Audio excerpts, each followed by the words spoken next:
আবার বলে ও 10,000 দিব নাকি, ওর তো চাকরি আছে সেই জন্য দিছে।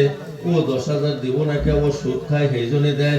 ও 10,000 দিব নাকি, ওর পোলা নাঙ্গল কামাই করে। তাহলে তুমি কি করো? তুমি খালি খাও আর ঘোরো। সমস্ত বন্ধ কইরা আমি আল্লাহর বান্দা, আল্লাহর ঘরের জলসা, আল্লাহর ঘরে আমি আল্লাহর বান্দা, আল্লাহ দেওয়া মাল খরচ করব। মহান আল্লাহ এর বদৌলতে আল্লাহ যেন কামাইতে বরকত দেয় এবং মরার পরে জান্নাতের বালাখানা দিয়ে দেয়। সুবহানাল্লাহ। আল্লাহুম্মা সাল্লি আলা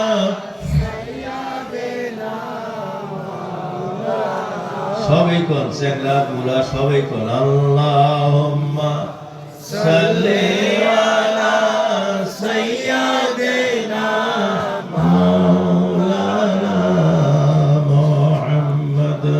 আল্লাহুম্মা সাল্লি আলা সাইয়্যিদিনা মাওলানা আপন আপন করো যারে, সে তো আমার আপন নয়। যে জন তোমার আপন মানুষ, সে তো সোয়া মদিনায়। আল্লাহুম্মা সাল্লি আলা সাইয়্যিদিনা ভাই দোস্ত বুজুর্গ আমার প্রাণের শিক্ষিত বন্ধুগণ, নওজোয়ান বন্ধুরা, মা ভগ্নীগণ, আজকে আমরা মসজিদের যে কাজ করতে চলছি, সাত ডালার কাজ হবো। পিলার গুলা উঠে গেছে, এখন সাত ডালার কাম বাকি আছে। কিন্তু মসজিদের একটা পেশাবখানায় তালা দেওয়া আছে। এইটাও একটা বকিলতে, একটা পেশাবখানা আপাতত রাখা লাগি। সবটি পেশাবখানা, লেট্রিন, গোসলখানা ব্যক্তি তালা দিই না, লাগতো না, তাও নিবই না, বিল উঠবো। অথচ রাস্তা দিয়ে হাইটা যাইতে একজন মানুষের পেশাব হয়েছে, মানুষটা পেশাব করার সুবিধা দিয়ে দিলেন। আপনি দাঁড়াইয়া রাত্রিবেলায় বাঘ ভাল্লুকের জায়গায় আপনি সঙ্গে নিয়ে তারে পেশাব করা পর্যন্ত বগলে দাঁড়াইয়া থেকে পেশাব করায় তারে ঘরে পৌঁছায় দিলেন। এই সবটাই আল্লাহ আপনাকে দিয়ে দিব সুবিধা দেওয়ার জন্য। সুবহানাল্লাহ। বলে হুজুর লেট্রিন যে খুইলে তুমি মানুষের নষ্ট করে থয়, তাহলে নষ্ট করে থয়, সাফা করলে ভালো মনে নাই। একজন মানুষ একজনের লেট্রিন সাফা করে দিল, বলছে যে মানুষের উপকারার্থে নিজে সুইফারের কাজ করে ওই মানুষটাই আল্লাহর মাহবুব বান্দা। সুবহানাল্লাহ। মানুষ বান্দার উল্টা কাজ করে কত জায়গায়। এই জায়গাটা হইল লেট্রিন সাফা করার জন্য কেউ রাজি হয় না, কিন্তু কোন মানুষ যদি এটা করে, আমাদের আকাবিরদেরকে দেখা যায় তারা অনেক সময় পাবলিকের সুবিধার্থে লেট্রিন সাফা কইরা দিয়েছে। সুবহানাল্লাহ। ভাই দোস্ত বুজুর্গ, তাই আমরা আজকে যে কাজ করতে চলেছি, সাত ডালাই, যেমন একটা মানুষ নামাজ পড়তেছে, বৃষ্টি পড়তেছে, একজন মানুষ বড় একটা ছাতি নিয়ে যায় তার সাইডে দাঁড়ায় ওই মানুষটার উপরে বৃষ্টি পড়বার দিল না। মানুষটা নামাজ পড়া শেষ করার পরে তাদের ছাতি দিয়ে একটা ঘরের মধ্যে পৌঁছাইয়া দিল। এই যতটুকু নামাজ আদায় করলো, ছাতি নিয়ে দাঁড়ায় আসাল, যত সব পাইয়া যাইব। আমার টাকা পয়সা যদি ছাদের জন্য খাটে, কিয়ামত পর্যন্ত মসজিদ থাকবো, যত মানুষ নামাজ পড়বো, আমি তো তখন বাইসেই থাকবো না। থাকবো কি গো? 60 ডালাই দিছি, 20 বছর পরে আল্লাহর ওলি এসে একটা নামাজে দাঁড়িয়ে গেল। আমি তো মাতাবাড়ি কবরস্থানে শয়ন করেছি, নেই বা কোনো জায়গায় কবর হয়ে গেছে, নাই ভাই আমি পাহাড়ে গেছিলাম, বাগে আমারে খায়া ফেলছে, আমার আত্মাটা তো আল্লাহর দরবারে চলে গেছে। বন্ধ এই মানুষটা নামাজ পড়লো, ওই সাথী নিয়ে আপনি পিছনে দাঁড়াইয়া থেকে যে তারে যেমন সেফ দিলেন, তারে আপনি সহায় করলেন, এই সবটাই আপনি হাসর নাসর না হওয়া পর্যন্ত আপনার কবরে সাদকায়ে জারিয়ার সব যাইতে থাকবে। সুবহানাল্লাহ। আমরা এই ভালো কাজটার মধ্যে আমরা থাকবো না নাই? বাইরে থাকা উচিত হবো না নাই? হায় হায়, মসজিদ বানাইছে তার মধ্যে আপনার 10টা টাকা এত ইখলাসের সাথে দান করছেন গো, কিয়ামত পর্যন্ত কবরে শুয়ে আপনিও সওয়াব পাইবেন, আপনার বংশধরও পাওয়া যাব। এই সুবিধার কাজটা মইরা যাওয়ার আগে আমরা করা ভালো হবে না নাই গো? ভালো হব। গতিকে আমার বন্ধু সকল, আমি লম্বা কথা বলবো না, আর আমি একটা কথা বলছি, আমি নারায়ে তাকবীর আল্লাহু আকবার দিয়ে কালেকশন করি না। কারণ মানুষ যদি হঠাৎ ভিতরে অহংকার এসে যায়, মানুষ তো আল্লাহকে রাজি করার জন্য আল্লাহর হস্তে দান করবে। এইখানে মানুষের জন্য নরমাল ভাবে দোয়া করো, মহান আল্লাহ যেন দোয়া কবুল করে, তাইলে মানুষটা সসম্মানে আল্লাহর জান্নাতে পৌঁছিয়া যাইব। সুবহানাল্লাহ। মান বানা লিল্লাহি মাসজিদান বানাল্লাহু লাহু বাইতান মিসলুহু ফিল জান্নাহ আও কামা ক্বালা আলাইহিস সালাতু ওয়াস সালাম। যে মানুষটা একটা মসজিদ বানানোর ক্ষেত্রে যত্ন করে, ওই মানুষটার জন্য কিয়ামতে জান্নাতের ভিতরে একটা সুন্দর বালাখানা বানাইয়া দিবে। সুবহানাল্লাহ। তাই আমার বন্ধু সকল, যত দান করেন না কেন, আমি যদি বেশি দান চাই কব হুজুরের আক্কেল নাই, আবার কম যদি চাই আল্লাহ কব তোর আক্কেল নাই, আল্লাহ কব তোর আক্কেল নাই। একজনে 10,000 দিলুনি, তুই 5,000 আগেই চাইলি, তোরাই সয়া। তুই 10,000 চাইলে একজন যদি দিত, হেতু 10,000 সব পাইতো। আবার বেশি চাইলি মানুষে কব আক্কেল নাই। আমরা সারা বছর দান করি, হুজুর জানা নাই, হলো নাই, 10,000 চাইলে হন না দিলি বলতে হাজারা না, এই কথা রাখবেন না। আপনার কোনো টাকা পয়সা নাই, হঠাৎ করে একজন মানুষের প্যারালাইজ হয়ে গেল, বাড়ির প্যারালাইজ হয়ে গেল, আজকে সব আপনি 10,000 চাইলাম, আপনি সিবিতে 2টা বেঁচতে গেলেন, বেঁচতে যা দেখেন একজনের প্যারালাইজ, তখন আরো পয়সা ছায়া বাই করা লাগবো গো, পয়সা ছায়া বাই করা লাগবো কি? কোনে খাতার বাজেটে আছে পুরো বাড়া যাবো গা, অথচ এই প্যারালাইজ হারবো না নাই, পয়সা খরচ করে প্যারালাইজ হারবারও ভরে নাও পারি, হয় না গো? তার জন্য টেহাচ্ছেন লোক করে বাড়াস। বন্ধুরা, মহান আল্লাহ এটা পরীক্ষা করেন বান্দাদেরকে, বান্দা তুমি আমার নৈকট্য লাভের জন্য দান করবা। as-sadaqatu turaddul bala wa tazidul umur। তুমি যদি বেশি দিন বাইসা থাকতে চাও, তাইলে তুমি আমার রাস্তায় দান করো, যদি বেশি দিন বাইসা থাকতে চাও। সুবহানাল্লাহ।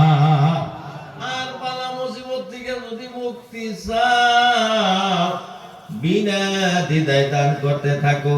বুখারী শরীফের হাদিস, আল্লাহ তাআলা আল্লাহর নবী এই কথা বলছেন, আপনারা দানের বাক্সগুলো লেখা দেখবেন, দানে মুসিবত দূর করে আর হায়াত বৃদ্ধি করে। আল হাদিস লেখা পড়ে গো না, হায়াত আপনি যদি চান, হায়াত কে একটা মানুষ পর্যন্ত সাদগা কইরা পাওয়া যায়। আমাদের ছেলে সন্তান হয় না, ছেলে সন্তান হয় না, যে আইসা হাত পাতে তারে বিসমিল্লাহ করতেন, আল্লাহ আমার একটা ছেলে দিন, আল্লাহ আমার ছেলে দেন, মেয়ে দেন, একটা বাচ্চা দিন। আব্বা কোয়ার মানুষ নাই, বা বিল্ডিং তো ভালোই করে ফেলাইলাম, বাবা কোয়ার মানুষ নাই, একটা ফকিরে সাহায্য চলো, আল্লাহ আল্লাহ নস্তে কিছু দেও গো বাবুরে, তোমার যে অভাব আছে আল্লাহ জানি দূর করে। বেসালটা ভাবলো যে হাই রে পোলা হয় না, এটা তো আমার অভাব, দেই গে মানুষটাকে একটা রুটি দিয়ে দিই গে। আল্লাহ খুশি হইয়া যায়, দেখবেন পরবর্তী তার গর্ভে সন্তান হইয়া গেছে। ভাই 10টা বছর মুসা আলাইহিস সালামের যুগে মুসা আলাইহিস সালাম কথা বলতে যাচ্ছেন, কথা লম্বা হইতেছে, অসুবিধা হইতেছে কি ভাই? আমি একবারে শেষের দিকে আইছি, দেখছেন ডাইরেক্ট তো আইসা হেরি কথা না যে দেন বাদেন, আপনাকে তাইলাম মেলা দিন পরে বাদেন থেকে দিব, দিব গো, ডাইরেক্ট দিব না, দিব না, মনোযোগ দিয়ে অল্প কথা শোনেন। ভিতরে যে জাম আছে, বখিলতার জাম, এটাই অল্প ইউ কাটবো, নাক খুব জাম ধরছে, 2 বাপ বেটা চেষ্টা করলেন, কইছে না, অল্প কেরাসিন দিয়ে 2 বড়া 2টা বাড়ি দিয়ে দেন, একলাই খুশি আইসে না গো। কম নেই সব মাইসে কালেকশনে দাওয়াত দিতে পাই, মোল্লা হেরম কালেকশন করা হারে, আর যেসব কালেকশন করে দেবেন আমি সেসব মাইসে দিবেন নিগে আইসে, তাহলে মাইসে যদি দিবেন নিগে আইসে তোরাই করলি না সভা, তাহলে আর আমার টাকা বুকে হয় না। এই কথাটা একটা কথা কইছি, মুসা আলাইহিস সালামের করোনাটা কমু কি না? চাচা যে কইছে আরম্ভ করেন, এটা কোন মুকন কমু মুসা আলাইহিস সালামের ঘটনাটা কমু গো, পাশের মানুষের কোনো দায় লাগে না, পাশের মানুষের শুনবো না, আবার চাইবো না।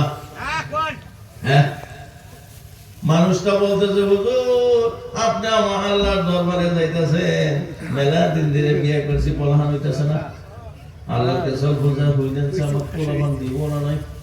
মুসা আলাইহিস সালাম যায় বলছে শর্টকাট বলতেছি, আপনি করে খুব জুলুম হয়েছে, আসলে অসৎকার রাত জায়গা হইতেছে না, জুয়া খেলায় রাত জায়গায় ওটা একটা আলাদা কথা।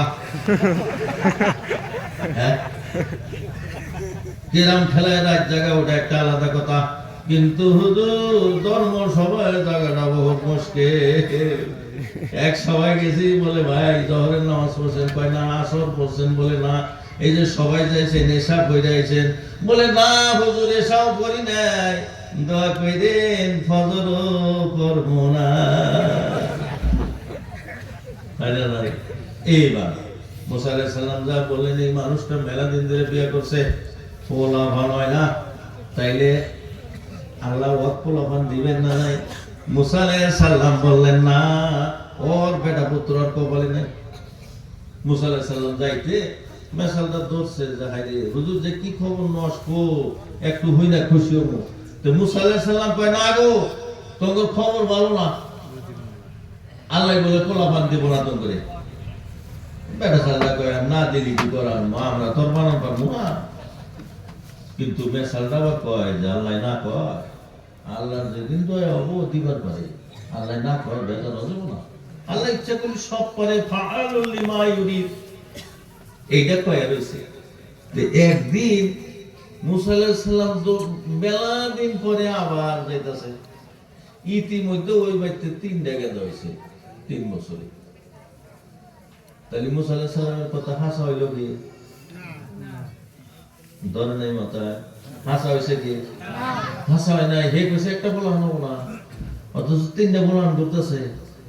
তো মানুষটা কইছে হুজুর আমরা একটা নবী মানুষ, আপনিও মিশা কথা কন, বলি যে একটা বলান হবো না, 3টা বেটা আমার দিছে আল্লাহ এই যে করতেছে। মুসা আলাইহিস সালাম কয় গড় নাকি আল্লাহও মিশা কথা কয়, আল্লাহ আমার কইলো বলে একটা বলা হলো তোমরা কথাই বলছে না। মুসা আলাইহিস সালাম ওরা কইতেছে হুজুর আপনি নবী, ওই মিশা কথা কন। আর মুসা আলাইহিস সালাম কয় হায়রা আল্লাহ এও মিশা কথা কইলো। মুসা আলাইহিস সালাম গেছেন, গেলে সালাম কালাম হওয়ার পরে মুসা আলাইহিস সালাম কয় বলে আল্লাহ অবশেষে আপনিও আমার লগে মিশা কথা কইলেন। আল্লাহ তাআলা তো সব জানেন কিসের জন্য মুসা কইতেছে। আল্লাহ তাআলা বললেন মুসা তোমার প্রশ্নের উত্তর আমি সঠিকভাবে দিয়ে দিব, তবে আমার একটা আবদার পুরা করা লাগবে। বলে কি আবদার? বলে আমার মানুষের গোশত খাইবার মন হচ্ছে। কি খাইবার মন হচ্ছে গো? আল্লাহ বলে মানুষের গোশত খাইবার মন হচ্ছে। আল্লাহ কি কোনো বস্তু খায় গো? আল্লাহ কোন বস্তু খায় না, কোন বস্তুর প্রয়োজন নাই। তিনি ওয়াজিবুল ওজুদ, তিনি মহা শক্তিশালী, তেনার শক্তি কোনোদিন কমে না, তিনি বুড়া হয় না, তার ক্ষমতার কোন কম বেশ হয় না। সুবহানাল্লাহ। তিনি আগে থেকে আছেন, এখনো আছেন, ভবিষ্যতেও থাকবেন, তার কোনো মওত নাই। আল্লাহ কইল যে মুসা তোমার প্রশ্নের উত্তর আমি দিব, আগেই খেপতাইছাও, মিশা কথা কইছি, আগে আমার আশাটা পুরা করো, আমার মানুষের গোশত খাইবা বলছে। মুসা আলাইহিস সালাম বাড়াইলো, যায় বেটার কাছে কয় বলে একদুলা মাংস দেওয়া, আল্লাহ মানুষের মাংস খাইবা চাইছে। বলে না আপনি দেন না, আপনি আমার দিদি কথা কোন আপনি দেখেন না, আপনার কাছে এসেছেন মাংস কালেকশনে। বেহেই না করছে, না করতে করতে এক জায়গায় গেছে, একটা মানুষ কাবু হওয়ার জায়গা নাই, এত কাবু, খালি চোখ দুটা জল জল করতেছে, মানুষটা